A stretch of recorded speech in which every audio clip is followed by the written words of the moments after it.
Today, it's Rene Girard. And it's very possible that you have heard me name drop Girard if you've been around Commons for any length of time. In fact, I wrote my graduate thesis on a Girardian interpretation of violent imagery in apocalyptic literature. Not a fun read, by the way. Pick up my book, Upside Down Apocalypse, instead. But Girard has been in and around my thinking for a very long time. However, I haven't had a chance to talk through all of his different contributions in one sitting here at Commons. And so today I want to talk about a few things: imitation and conflict and religion, and finally freedom from it. But let's start with how, or maybe better said, why I stumbled into Girard's work. See, I've been a pastor now for about 20 years. If you don't think I look old enough for that yet, thank you.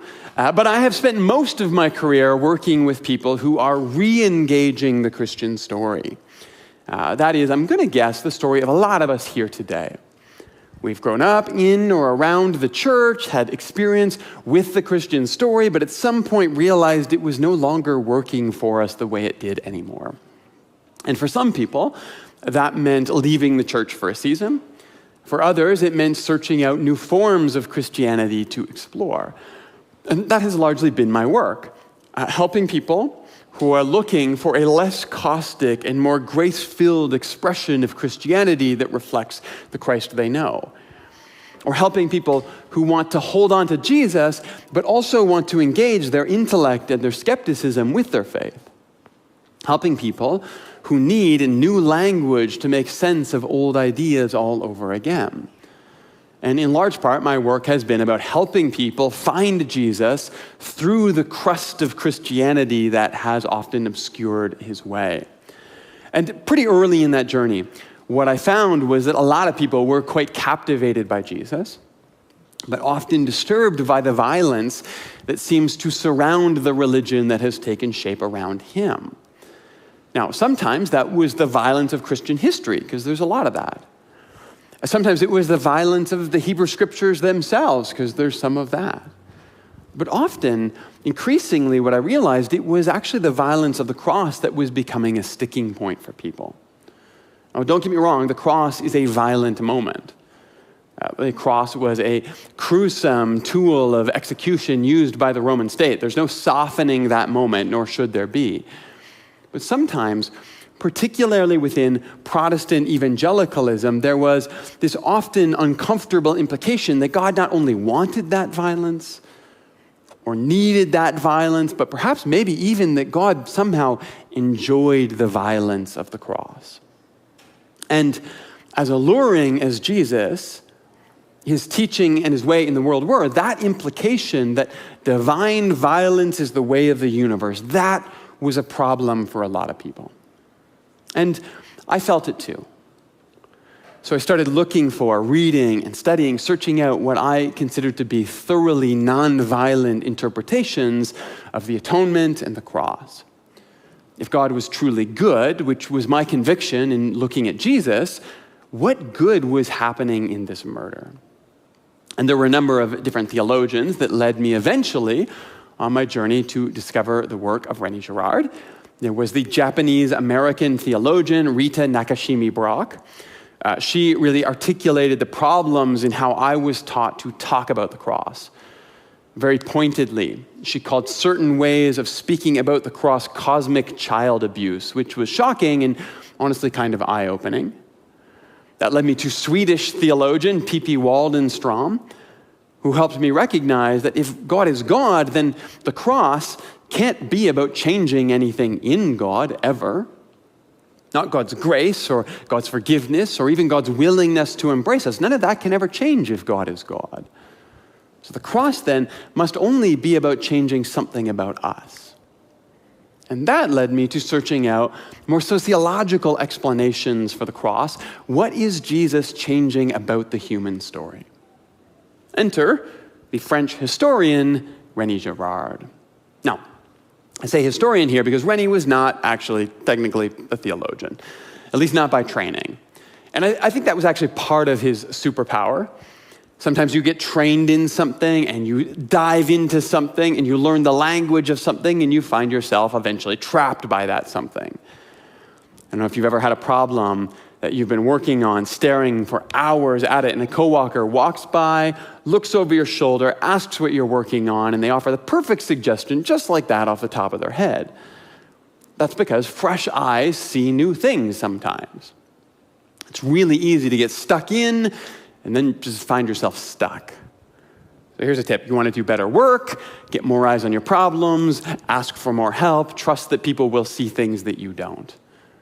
Which is also, by the way, why you need to read Japanese American theologians and Swedish theologians and French and feminist and indigenous and queer and BIPOC theologians. They see things that you don't. And even when you don't agree, they still broaden the scope of your ability to see new things, which in itself is invaluable. But that's what happens with Girard. He's a French historian.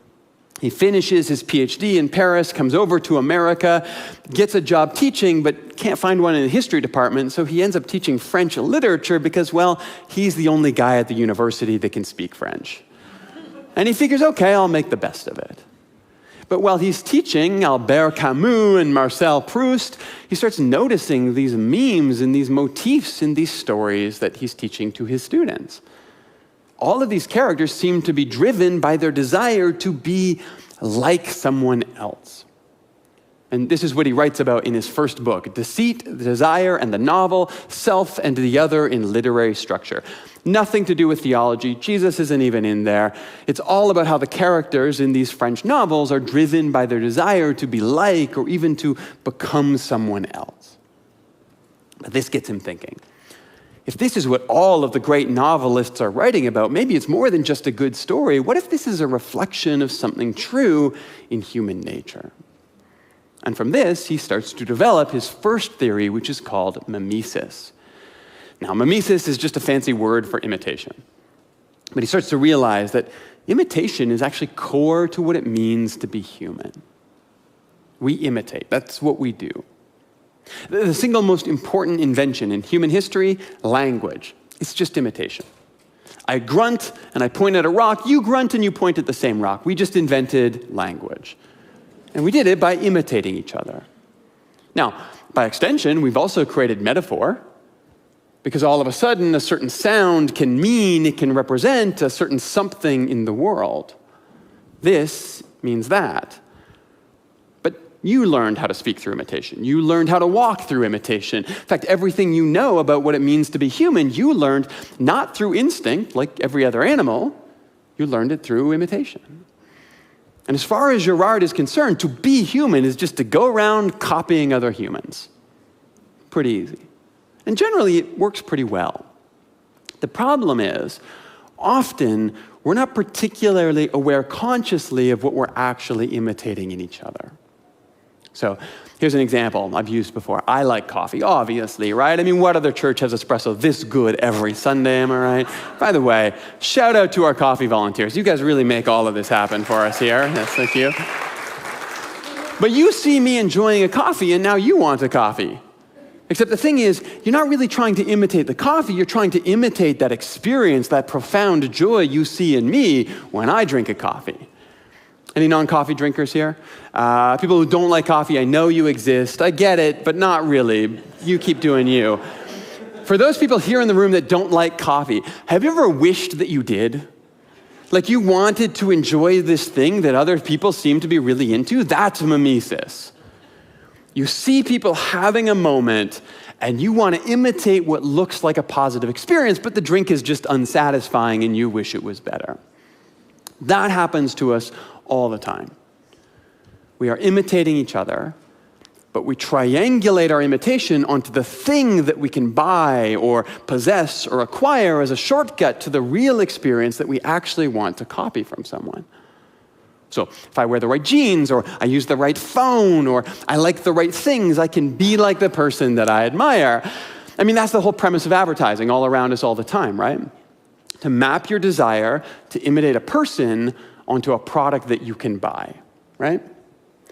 And assuming there's enough of that product to go around and enough coffee for everyone, things are great, it all works, our wallets are just a little bit lighter at the end of the day. Except what happens when the coffee runs out? Well, that's when we have a conflict. And often what happens is we think it's about the beans, but really it's about our sense of identity. Who gets to be the one with the beans? And that leads into Girard's second theory, which is the scapegoat. See, Girard realizes that imitation is human, imitation is great, but as soon as imitation isn't realized, we have a problem. And it stops us in our tracks. So the early emergence of Homo sapien seems to, from the archaeological record, have lived in small familial units exclusively. Now, they were just as smart as us, obviously not with all the compound knowledge we have today, but they had the same mental horsepower. They even had imitation as a tool and primitive language to use, but it doesn't seem that they formed societies the way that we do. And without that scale, without that shared narrative of culture to unify them, humanity kind of drifted along lazily for a very long time without a lot of significant progress. Well, Girard theorizes that's precisely because of mimetic conflict. Imitation is great until resources are scarce, but when they are, conflict breaks out and the group divides back into small units. It mitigates the conflict, but it doesn't help us build a culture. And without a culture, it's hard to progress. But at some point along the way, we discovered a solution to this, and that was the scapegoat. You see, when resources are low, and by the way, that can be material resources like coffee beans, or social resources like prestige, relationship resources, but whenever resources are low, conflict erupts, people get mad, and what happens when people get mad? Other people imitate that anger, and things escalate even farther. But at some point along the way, humanity discovered by accident that if we can all focus our attention together and turn all of our frustration onto one person, a scapegoat to blame for all of the conflict, it can solve the problem for all of us. It's like one big cathartic release for everyone. So, put some Flames fans in the room with a few Oilers fans, and you're not going to find a lot of agreement there, right? That is, unless you bring up the Leafs, because nobody likes the Leafs, am I right? A scapegoat, a villain, an enemy unites people together. And the problem is, we tend to think that our social cohesion is built on what we share and what we imitate in each other, and it is, except it's almost always most strongly built on a shared enemy that we imitate. As human beings, we tend to value who we're not far more than who we are. Let me say this before we go on today. If you get nothing out of today, if you're not interested in Girard at all, that's fine, but please listen to this. Fight the urge to define yourself by who you are against. What you're not is not interesting. Who you are, what you have, what you offer, what you uniquely bring to the conversation, your history, your experience, your particular contribution to the world, even if you are still figuring it out right now. That's what makes you beautiful, not who you hate. And each of us here, just in this room, could spend even just 10% less time worrying about who we're not and 10% more energy celebrating who we are. I promise the world would be a better and honestly a far more interesting place to live. But this was Girard's key insight. Imitation is good, imitation is human, but imitation creates conflict. And the best way to relieve that conflict, that tension, is to find a shared enemy, a common scapegoat to blame.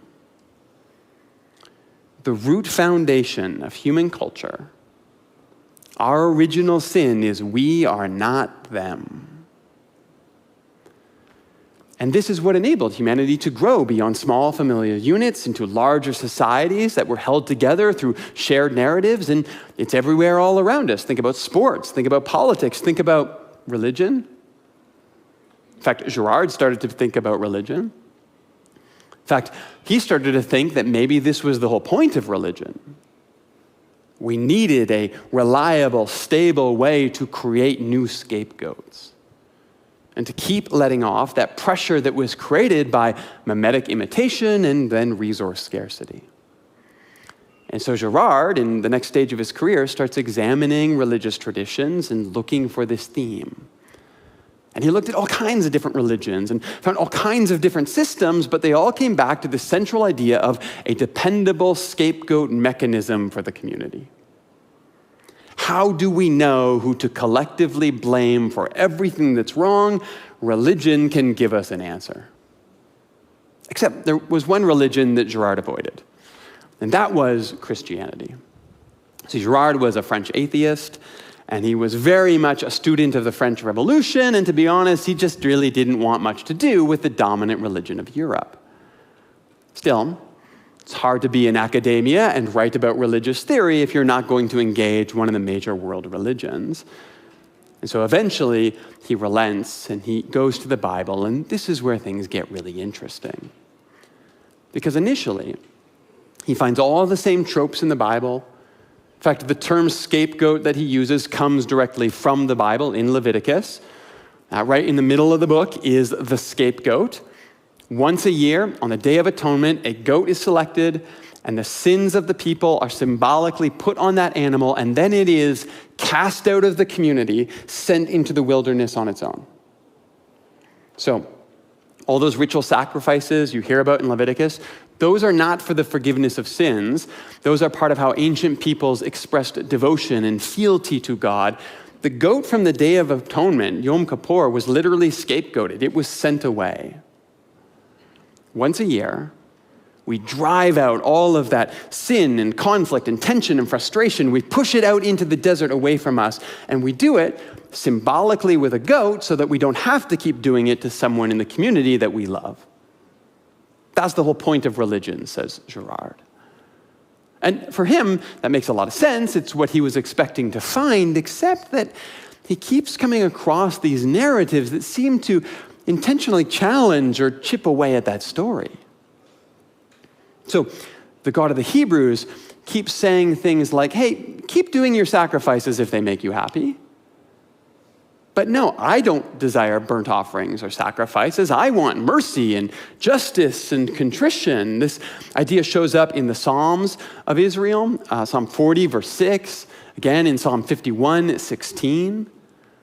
It shows up in the prophets, Hosea 6:6, for I desire mercy, not sacrifice, acknowledgement, not burnt offerings. These rituals were never for God, they were always for us. There are even passages where the prophets start outright arguing with God about what's appropriate for God. In Habakkuk, there's this famous line, your eyes are too pure to look on evil. You cannot tolerate wrongdoing. And people use this all the time to say, see, God is holy. That's why God needs a sacrifice to cover sin before God can tolerate. Even look at us, wretched little monkeys. You are terrible. God is holy. That's what the sacrifices are for. Except that's only half the verse. And the second half of the verse goes on to say, well, why do you then tolerate the treacherous? Why are you silent while the wicked swallow up those more righteous than themselves? The whole point of the verse is the prophet is frustrated with God's patience and grace. God, you should refuse to tolerate wickedness. God, you should refuse to look at my enemies. You should disregard them the way that I do, but you don't, and I'm angry about it. Habakkuk is apoplectic that God is not playing by his rules about who God can be gracious to. And so Girard starts noticing all of this, that the Hebrew Bible sets up the same scapegoat paradigm that he sees everywhere, from French novelists to world religions, but just as quickly as it sets it up, it starts undermining it already. It starts suggesting that maybe we are like this, just like the French novelist said, but God, the divine, is not like that. And so, of course, eventually he moves to the New Testament, and this is where Girard finally sees all of his theories both confirmed and then completely obliterated. Because in the Christ, what we see is finally someone who refuses to live by the scapegoat narrative.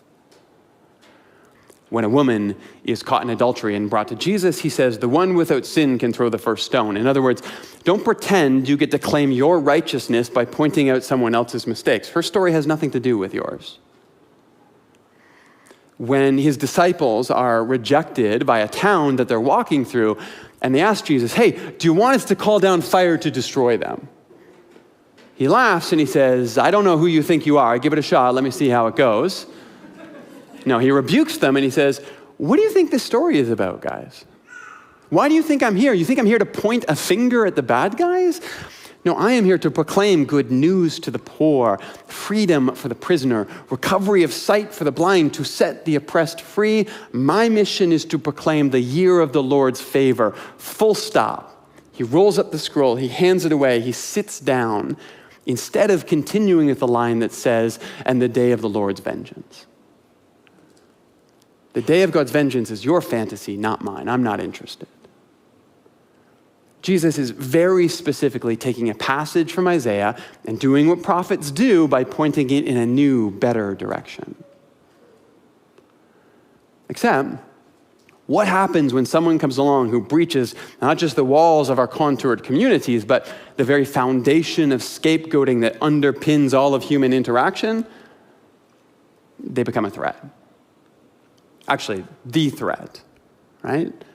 The only threat that really matters, because Jesus is challenging the fundamental assumption that sits even below our religious convictions about the world. He's saying maybe we don't need an enemy after all. And so what happens is that in a crisis, we revert to form. And we turn on Jesus and we scapegoat Jesus and we try to blame Jesus for the instability that he's causing. We pour out all of our violence we can muster to shut him down. And there's religious violence, there's social violence, there's political violence, there's relational violence and humiliation. The Gospels are structured so precisely no one is to blame for the death of Jesus. No one can be scapegoated for the scapegoating of Jesus. We are, all of us, faced with our culpability. Except in that, we're finally free to see ourselves for who we truly are. Because every time that I scapegoat someone, every time I blame someone else for my mistakes, every time I shift responsibility onto someone else, every time I say, you're the problem, not me, all that I am doing is what humans have done since the day we invented culture. Except this time, even on the cross, even while he is being blamed for my sins, Jesus refuses to keep the game going. And these words, Father, forgive them, for they do not know what they are doing, that right there is salvation. We don't know what we're doing. We are trapped in a cycle of violent imitation, but now, if we want to, we can stop. Because now, all of a sudden, the God who never wanted sacrifice becomes our sacrifice. Not because it was good, but precisely because God intends to absorb all of our religious violence and finally put it to death. See, the cross is violent, but not because God is killing Jesus. It's because God is putting all of our violence, all of the violence we refuse to acknowledge, on display for us to see in a way that we can't avoid it anymore. As Paul says, Christ becomes our sin for us. As John says, Jesus becomes the scapegoat who takes away the sin of the world. As Girard says, the Christ is the one who owes no debt to violence. The one who comes from God, the one who imitates only God, the only human ever born into the world without being shaped by the scapegoating that is human socialization. That one gives his life away to open our eyes and free us from the sin and the violence that we can't even see for ourselves. And that revelation alone, that realization that Jesus was not just another victim, but the scapegoat to end all scapegoating, that was enough for Girard to eventually convert to Christianity and begin writing theology. He would join the Catholic Church and remain there until he died in 2015.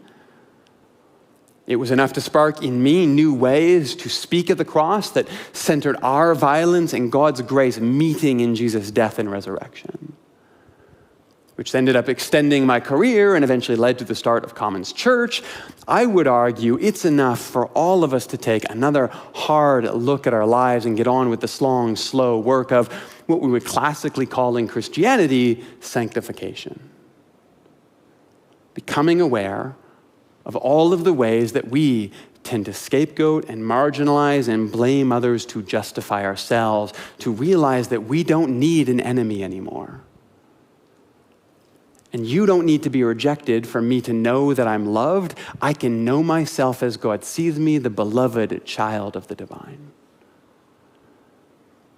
Because ultimately, that's what keeps me committed to the way of Jesus. A Christ that tells me not to smoke or not to drink or to use bad words is fine, I guess. But a Christ that constantly challenges me to look for, to search out all of the ways that my actions and my attitudes actually hurt the beloved children of God that surround me in this world. That is the kind of Christ I would gladly give my life to following. It's a vision for the world that actually feels aligned with the kingdom that looks more like heaven. And it's a way of speaking about the cross that might actually have the power to change the world if we could only pick up our cross and follow it as well.